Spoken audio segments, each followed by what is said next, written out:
Hi everyone, Kyle Farx here, hoping that you can come see the full Paprika series June 16th at the Woodbury 10 at 6 p.m. Come see my niece and my fake son. Okay. And Kayla. And Kayla, sorry. Okay. You're listening to this episode on Spotify, Apple Podcasts, or YouTube. Hit that subscribe button and leave us a comment. It would greatly benefit the show. Hello and welcome to Movie Vaders with the Farx Brothers. I'm Kirk. I'm Kyle. And we're joined by Alex Marvin, photographer, videographer, cinematographer, and producer. Almost rhymes. This is the Ice Road, right? Is it the Ice Road or just Ice Road? Oh, that's a good question. The Ice Road. I think it's the Ice Road. Yeah, this it's is the spoilers. definitive article. Spoilers. Or wait, no, I think it's just Ice Road.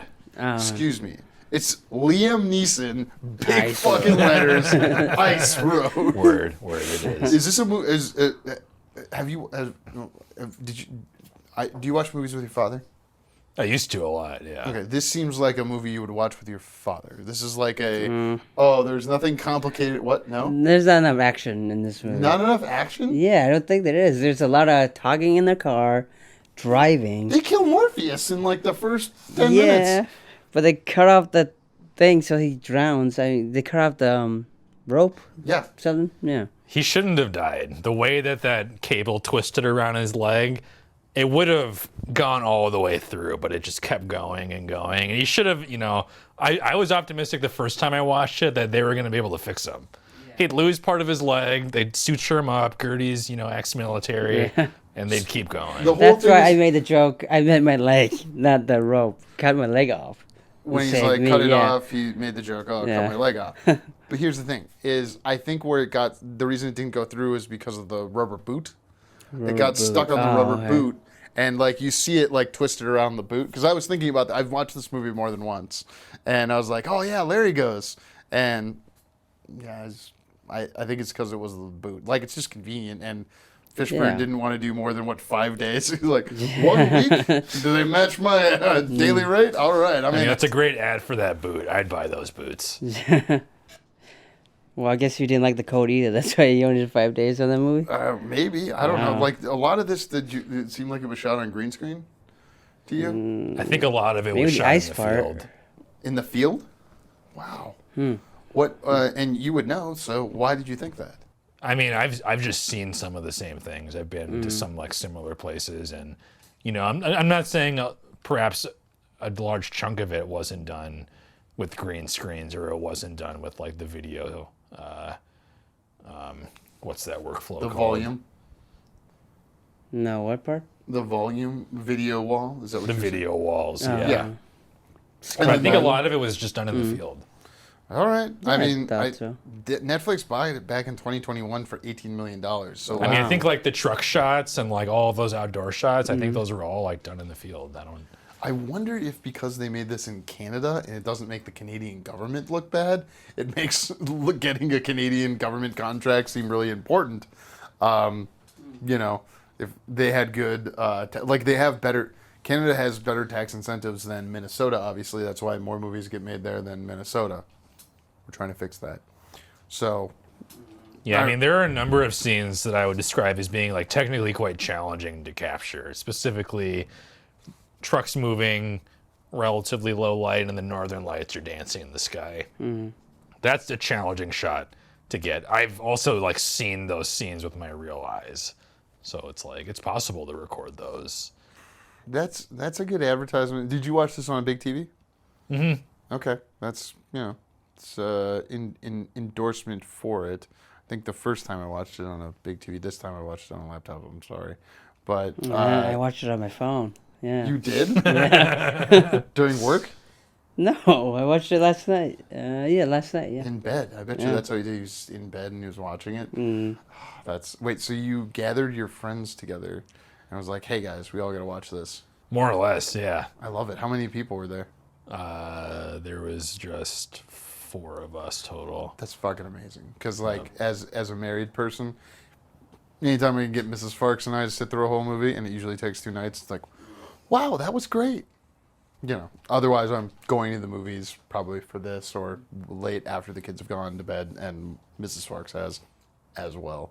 Yeah, and one thing that was kind of like nice about when we watched it was we were more or less done with like our most extreme time in Alaska once we were actually watching the film. Like we were out of the Arctic Circle, and we're like no longer traversing this like road up and down to go into this mountain pass to photograph the northern lights, like deep into the night when it's like flirting with like -30, -40 sometimes, and it's like. Wait, so you guys are just watching this at the lodge on Netflix or something?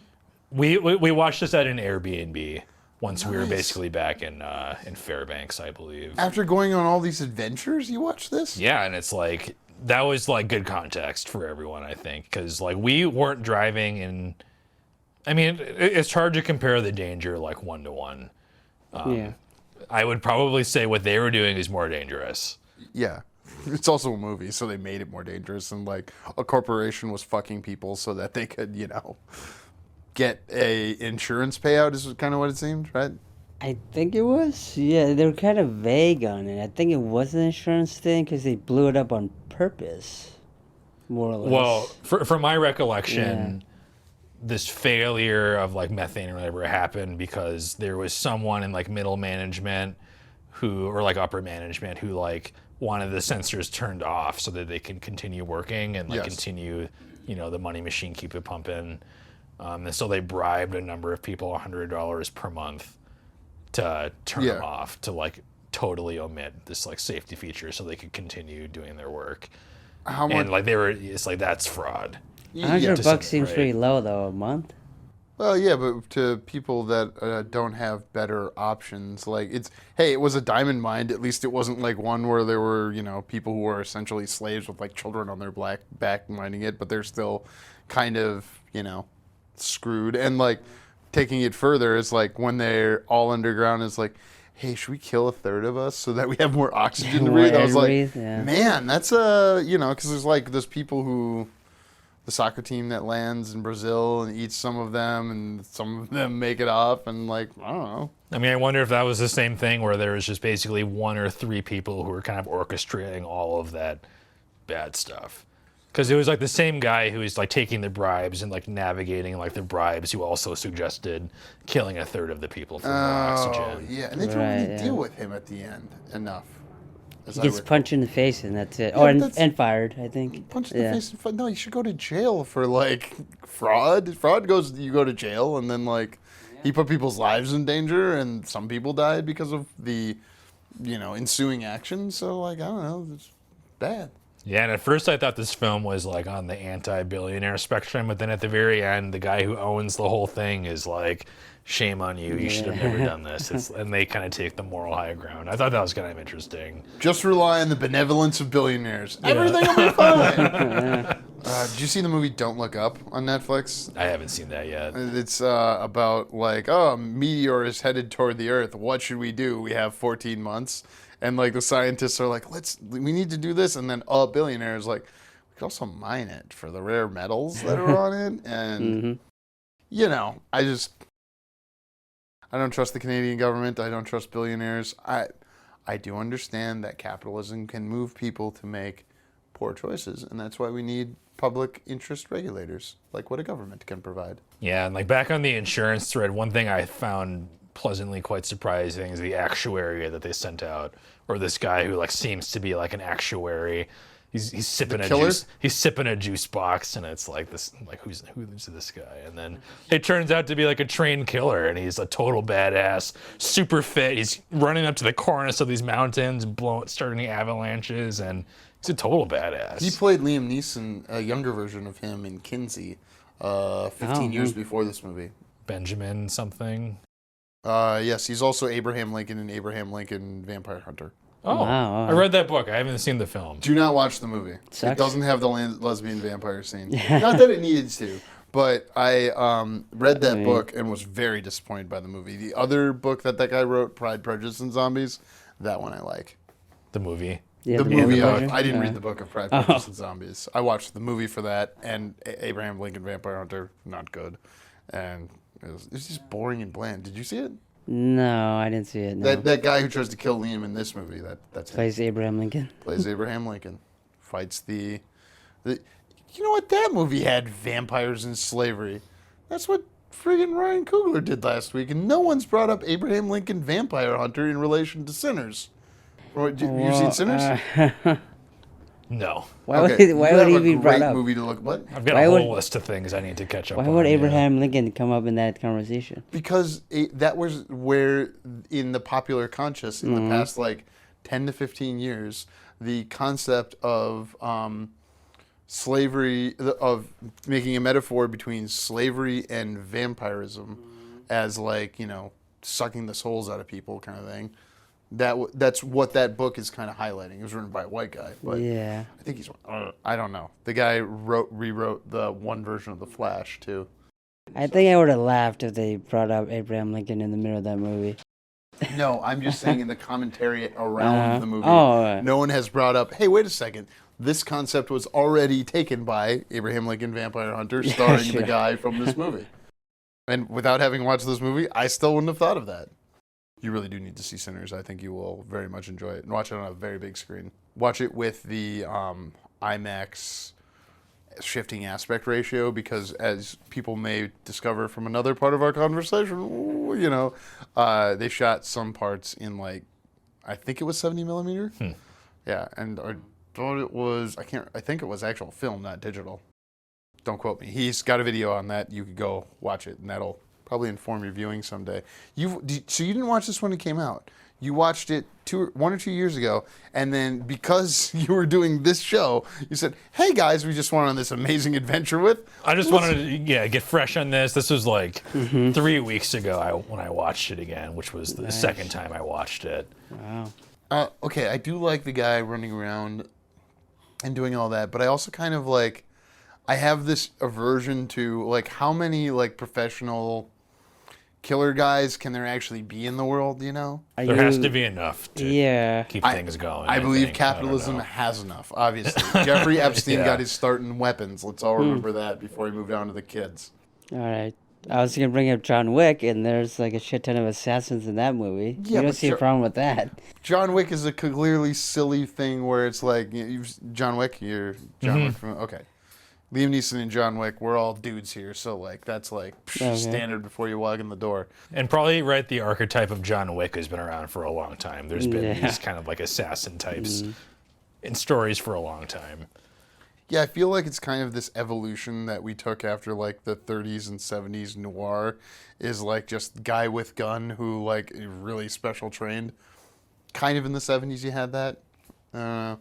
But if they made it like more sexy in the 90s, and then John Wick in the 2010s. But what's your issue with the guy in the movie?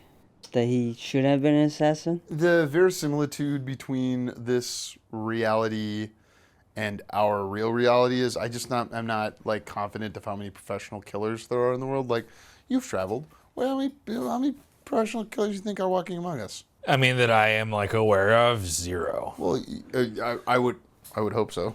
I'm aware of none of them. Yeah. I guess, do you understand the point I am making? That is like, I don't know how many of these guys that are like super skilled plus have an amoral code.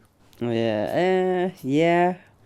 But he's not super skilled. Sure, he caused an avalanche and survived that car falling off the cliff, but I don't think he's skilled. Yeah. I mean, he can navigate like rigging explosives. He can he knows enough about like diesel engines, and he knows how to like total them in like a quick way. And he does that one thing to the character Tantu, where she's like pretending to be passed out, and he puts a lighter underneath her nose to like wake her up. That's like trained killer shit. It's like, how do you know those tricks unless it's like you've been taught those things? Wait, wouldn't anyone wake up if you put a lighter under their nose? Well, unless they're like totally unconscious. I think that's the idea, yeah. What? Like, they would feel the fire as soon as you... I think I've never been like knocked out, but I imagine. Yeah, you're gonna try it, guy? Yeah.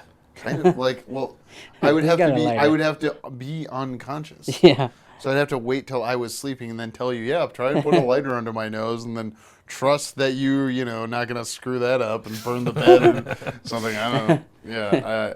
I really like her as an actress. I feel as though her character... She doesn't have a lot to do in this movie. She had a lot to do with the movie. She had a lot of like things to do, but she's not mostly like... She had little things that became enormous.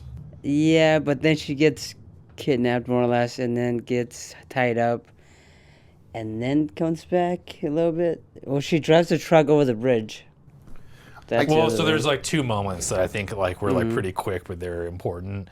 One moment was like they thought they were all going to go under, and then she prayed. She like had this moment where it's like we're going under, and she prayed, and that was the sequence. And then they flip over to the side, and then they didn't sink. Yeah. So it's like, to what extent was that like her doing? I think there's room for interpretation. Hey, that's God, okay, or God's doing. And then it was also her relationship with Skeeter the rat, having Gertie's like pet rat, and like having, you know, maybe just like a more advanced connection with like nature and animals, and like the rat comes out and bites them, and then that was like a moment where it's like, okay, suddenly things are like on the up for the good guys, and she had I think a lot to do with that. I guess one of the things that I am bumping on is that until you mentioned she prays and then it works out, is that she, other than for cosmetic reasons, it's like, does she need to be Native American? Not that she shouldn't be Native American, but were they using that as dressing in an inappropriate way in this movie to just kind of like check a box? No, I mean, it doesn't come up all that much. But that's what I'm saying, is that it comes up at the beginning, like, I'm going to keep, like, when they introduce her character, like, yeah, you know, you're not supposed to do that. And she's like... Yeah, but that's like her character trait. You know her character as a rebel or someone who goes against the law, essentially, yeah. And they needed, like, skilled and, like, badass people to, like, drive these rigs on short notice. Sure. Is it the equivalent of making, you know, like a magical person of color to, you know, imbue them with, oh, she's skilled, and it's because... No, because she doesn't save the day a whole lot. She drives the bridge. She drives the truck over the bridge, but that's it. And then Liam Neeson does most of the work. He does. Again, I'm just saying, like, did they use it as window dressing in a way to, like, seem more progressive than the movie actually is? No, I didn't think anything more about it. With me? You guys are just like, no, I didn't think about it. Okay, I didn't think about it. I just like accepted that they were like an important character, Native and it made American sense. character, sure. Yeah, and I mean, one thing you'll find out if you spend a lot more time in like these like northern territories, if you will, is there are like more Native people. Yeah, because that's where they are. I guess an example of where I've seen Amber Midthunder, and that like her ethnicity didn't have to play a part of her character, whereas like it's integral to Prey. This one, it seems like window dressing. She's in a movie called Novocaine. You've seen that, right? Yeah. And she plays a dynamic character where her ethnicity isn't relevant to that character in any way, and she kind of plays an, I would say, unexpected female lead to that kind of movie. So I've got an example of post this where her career has evolved to where she doesn't always need to be playing a Native American character. So that's... I just like to point out these immutable things, but I'll bring it back to something else. I'll relate it to the veterans thing. Like, they kind of used Gertie's veterans status as, like, window dressing. I guess it helps to getting him... he was injured in Iraq, but are we supposed to go, the injury in Iraq led to his aphasia? I thought aphasia was more of a genetic thing. I just know Bruce Willis has it. That's the only thing I know about aphasia. Oh, I think it was he was in Iraq that he had injured, and then it started. And that's how his aphasia... Like, is that what you took? Is that his aphasia was a result of his injury in Iraq? Mm-hmm. And they also, like, have a scene that, like, illustrates this in in the sequel. What? Oh, he's in the sequel as a flashback? Yeah, which is like they don't like spoiler for this is like they just don't have enough context for like it was just like underdone like their flashback. But yeah, it was like a war injury where his like aphasia or like memory issues that was like caused. Oh. And then I'm glad you watched the sequel. You said it sucks though, right? Don't watch it? I mean, it was like just not as good. It doesn't like totally suck, but it's just not as good. It's kind of a reach for like Ice Road. It's like it's Liam Neeson and he's in the same universe and like, you know, Gertie has this like ask that his ashes are spread in this area, and so he's like, Liam Neeson's like, okay, I'm gonna do it for you. And it's like there's a bus hijacking, and Liam Neeson like Taken comes out and he does his thing, and man, that makes that I almost want to watch Ice Road Vengeance, which only has one Ice Road sequence in it, as I heard. And it's like, it's not even an ice road. There's like if I recall correctly, there's like a brief like snowy patch, but they're mostly on like dry roads in Nepal. This is a weak Liam Neeson movie. I'm sorry. Have you seen Cold Pursuit? No, I haven't. Dude, fucking Cold Pursuit. So fucking funny. Although Liam Neeson did say all of that racist shit in relation to the press steward. Oh. Not racist exactly. He was just admitting like past grievances in his past because he was like, when somebody that I was close to was injured by a person of color, I went out with and he said like a Kalevchik or one of these like things you could hit someone with. A mallet? Billy club? No, not a mallet, but it's like a rubber thing you did somebody with, and I went looking for it and was like, whoa, why'd you say that? Maybe he wanted to make less movies. He made a lot more movies after that, so.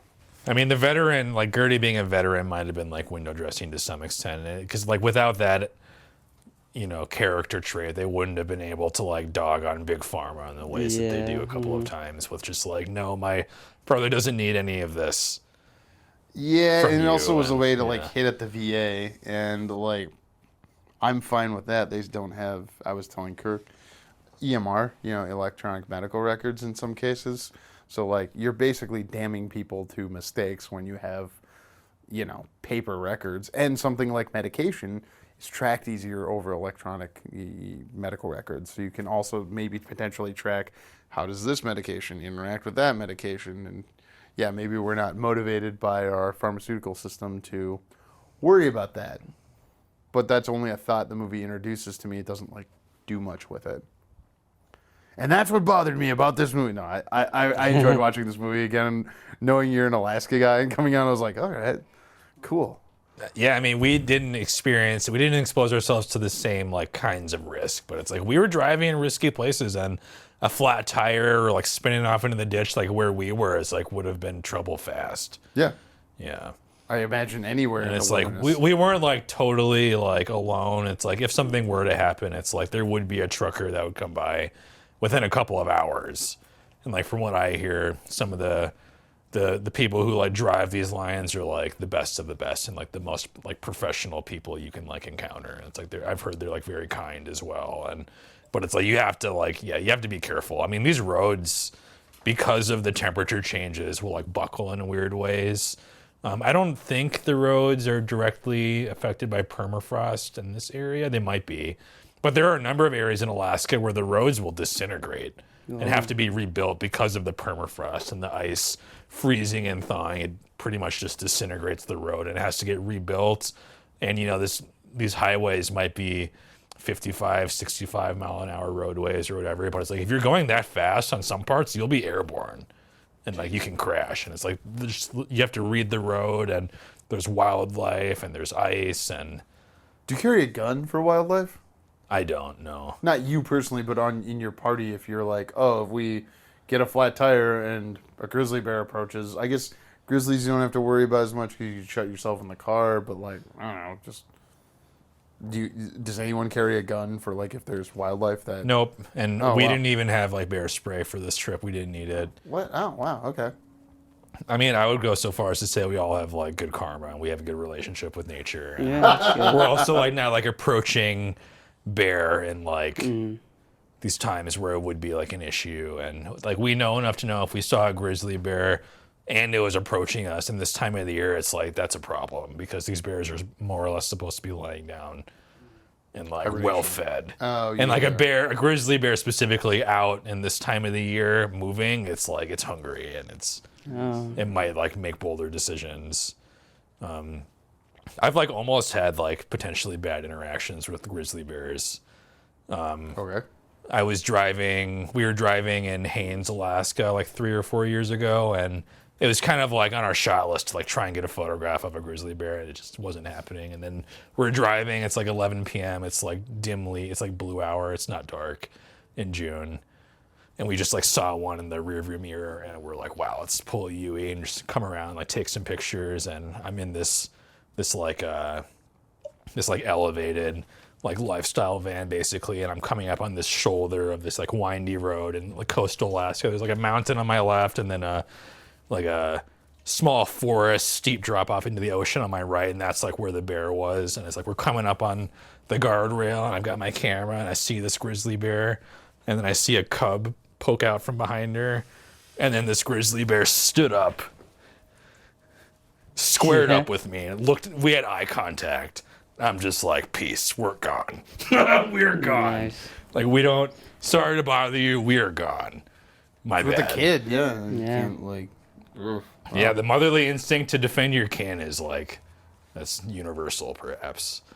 Yeah. And then there's another time I was just on the shoulder of the road on the Alaska highway, and there was a grizzly bear approaching. I was taking some photos, and then it like picked up, and I'm like, I'm getting in my car. And that was, I didn't have like bear spray then either.